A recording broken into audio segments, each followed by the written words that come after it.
ये कहता हूँ कि अगर आप दबंग जातियां या दबंग लोग बहुत कमजोर, अगर आप चौक चौराहे पे आपको मारता है, 10 गालियां देता है, आप कुछ नहीं बोल पाते हैं, यहाँ तक कि अपने घर में भी जाके आप नहीं बोल पाते हैं, तो मैं कहता हूँ कि रात के अंधेरे में बहियार में जाओ, जहाँ तुम्हारी कोई आवाज नहीं सुनता, 10 दिन तक उस इंसान को उसी जवाब में भाषा तो तुम्हें सुनाई पड़ा, और 10 दिन 11वां दिन तुम अपने गांव में आ जाओगे वही भाषा बोलते बोलते, ताकत आ जाएगी। हाँ, और फिर यही चौक चौराहे पे जो तुमको दिए तुम्हारे साथ एक स्वाद में होगा।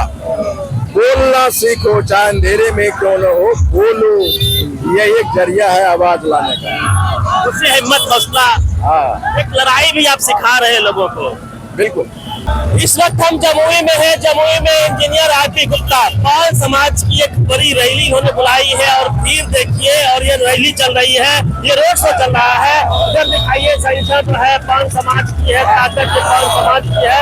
लोकतंत्र में कहा जाता है कि सबसे बड़ी ताकत लोगों की संख्या होती है, भीड़ होती है, वही ताकत लोकतांत्रिक तौर तरीके के साथ आरपी गुप्ता जी दिखा रहे हैं। पाल समाज की ये ताकत है, और आरक्षण वापसी को लेकर जिस प्रकार से लगातार पाल समाज पिछले 120 दिनों से लगातार सड़कों की खाक छान रहा है, सड़कों पे अपनी ताकत दिखा रहा, प्रदर्शन दिखा रहा है, और नीतीश मोदी जी से सीधा सवाल कर रहा है कि हमें आरक्षण दीजिए, नहीं तो गद्दी खाली कीजिए।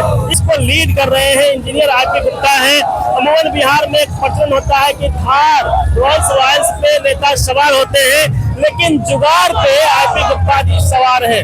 जुगाड़ गाड़ी जो ठेले गाड़ी होती है, उस पे आरपी गुप्ता जी सवार हैं, उसको उन्होंने रथ बना लिया है, अपना साथी भी बना लिया है, और लगातार इधर भी दिखाइए, सामने में दिखाइए कितनी भीड़ है, हजारों की संख्या में गिनती करना मुश्किल है। सर, अमूमन बिहार में एक प्रचलन है कि नेता जो है थार पे, रोल्स रॉयल्स पे सवार होकर अपनी ताकत दिखाते हैं, और आप जुगाड़ एक ठेले गाड़ी पे सवार है। वो अपने धनबल को दिखाते हैं, और मैं दिखा रहा हूँ अपने काबूज के, जिसके लिए मैं सड़क पे हूँ। हम गरीब हैं, हमारे लोग गरीब हैं। आप गरीब कहाँ है सर? हमारे लोग गरीब हैं, हमारे जैसे कितने लोग हैं। ईश्वर हमको दिया, इसलिए उसकी लड़ाई लड़ने के लिए आगे आया हूँ। ये जो ठेला जिस पे मैं चल रहा हूँ, इसके थ्रू मैं बताने की कोशिश कर रहा हूँ, ये ठेला किसी तांती ततवा का है, और अगर इसके आरक्षण इसके पास होता, ये ठेला नहीं, अगर 75 साल से हमारे पास आरक्षण होते तो हम भी रॉयल्स रॉयल पे और थार के पर सीढ़ी लगा के चढ़ के जाते। आपकी जो ताकत है वो दिख रही है। 8वीं सबसे बड़ी रैली, चूंकि लोकतंत्र में लोगों की ताकत को ही असली ताकत माना जाता है, आप उस ताकत को बाखूबी दिखा भी रहे हैं। 8वीं सबसे बड़ी रैली है, क्या रिस्पॉन्स है सरकार की? देखिए, राजनीति जो भी करते हैं, चाहे सरकार हो विपक्ष वाले, इस तरह के आंदोलन पे, पॉलिटिकल पे उनकी पैनी नजर रहती है। वो शुरुआती दौर में सोच रहे हैं कितना दिन चलेगा, गांधी मैदान में तो 6 महीना है, कितना दिन चल पाएगा, और हमारे लोगों को भी भरोसा नहीं था, और सामने वाले को भी लग रहा था कि अरे कितना दिन चलेगा, लेकिन मैं जानता था, मुझे अपने लोगों पे भरोसा था। ये जूली है जो खड़गपुर से आई है, ये अंजू है बांका से आई है, पहली बार हम लोग मिल रहे हैं, लेकिन इन्होंने जो ड्रेस बना के आई है, आप समझिए कि झंडे का ड्रेस है। हाँ, झंडे का ड्रेस, ये इन लोगों का आइडिया था, और रात में पहली बार मुलाकात हुई, हम लोग देखे, ये दिखाता है कि डेडिकेशन कितना है, डेडिकेशन कितना, और हर रोज हम मजबूत होते जा रहे हैं। कितना दिन हो गए? 113 दिन। 113 दिन से कंटिन्यू आप चल रहे हैं। अरे गैप हो रहा है, देखिए, हाथ को जो रथ है उसको हाँकते भी चलना पड़ रहा है। सर, आपने मैंने 2-3 भाषण आपके बहुत संजीदगी से सुना है। आपने कहा कि मैं अपने लोगों को लड़ने सिखा रहा हूँ। यदि अमन घर में भी लड़ाई होती है तो आप बोलते नहीं है, नहीं बोल सकते हो तो चुपचाप जाके बोलो। ये एक बहुत शानदार कंसेप्ट रहा।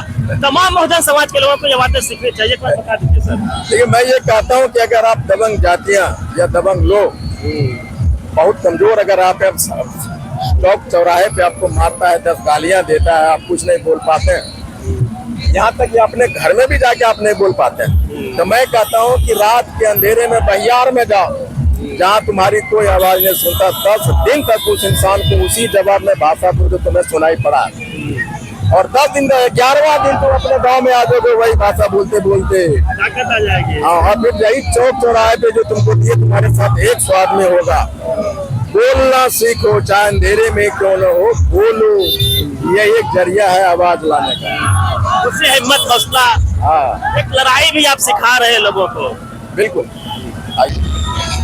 ये जो लड़ाई है ना, मैं ये कर रहा हूँ, तुम्हारे घर में एक्सीडेंट होता है, भाई गुप्ता फोन करके 2000 5000 10 बातें कर सकता है तुमसे, लेकिन लड़ना तो तुम्हें को लाखों की बिल तो, हाँ, लाखों की बिल तो तुम्हें ही भरना होगा। बेटी की शादी के लिए कर्जा तुम्हें ही लेना पड़ेगा, हर रोज लड़ रहे हो। वो लड़ाई तुम्हारी पेट की है, उस लड़ाई को दिमाग तक ले जाओ, माथे तक ले जाओ।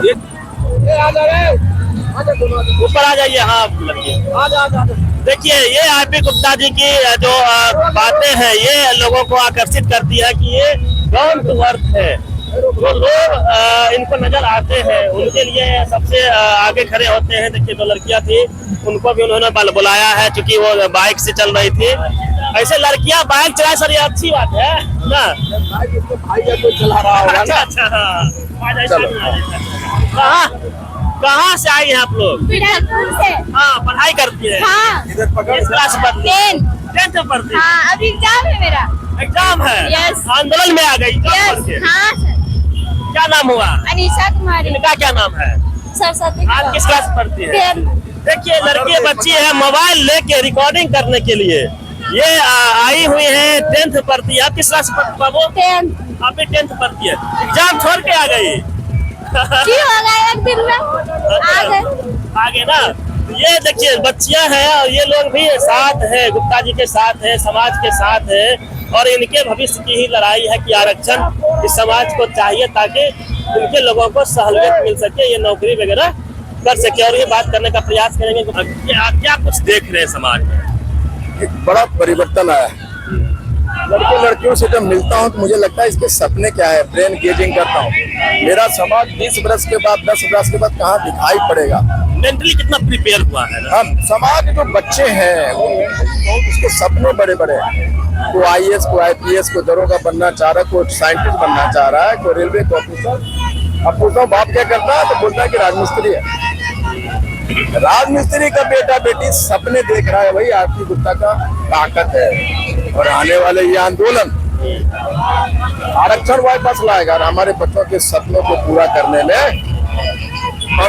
प्रवाद बनेगा। सर, चुनावी साल है, राहुल गांधी जी भी बिहार आए, कल आए हुए थे वो, और उन्होंने नोटिस किया, लगातार वो जातीय जनगणना की बात कर रहे थे, जिसकी जितनी संख्या भारी उसकी उतनी हिस्सेदारी की वो बात कांग्रेस के फोन पे कर रहे थे।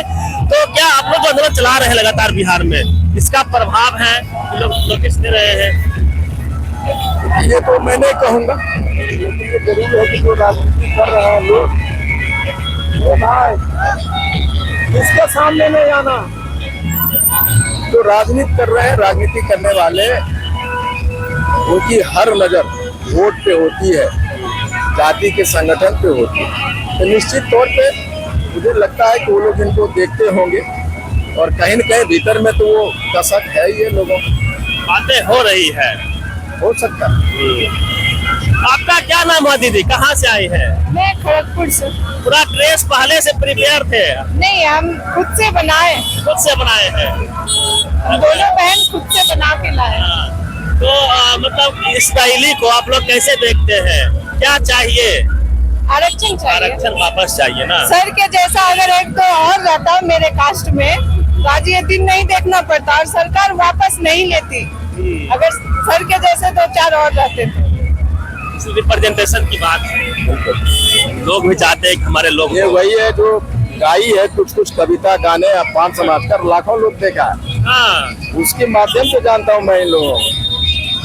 बताइए कितने लोग जो है अब जागरूक हो रहे हैं, जैसे जैसे बहुजन समाज के लोग पढ़ लिख रहे हैं, वो सत्ता में हिस्सेदारी भी चाह रहे हैं, और जो पावर सेंटर है, चाहे मीडिया हो, कॉलेज, यूनिवर्सिटी, जुडिशरी, ब्यूरोक्रेसी हो, वहाँ उनको भागीदारी तो चाहिए। क्योंकि हजारों साल से जिस प्रकार से मेन स्ट्रीम से लोगों को दूर रखा गया, उसी का नतीजा है कि आज हाशिए पे हमारा समाज है। लेकिन समाज जैसे जैसे पढ़ लिख रहा है, वो आंदोलन के रास्ते हो या फिर और विभिन्न तरीकों से वो चाहता है कि हमें हमारा हक मिले।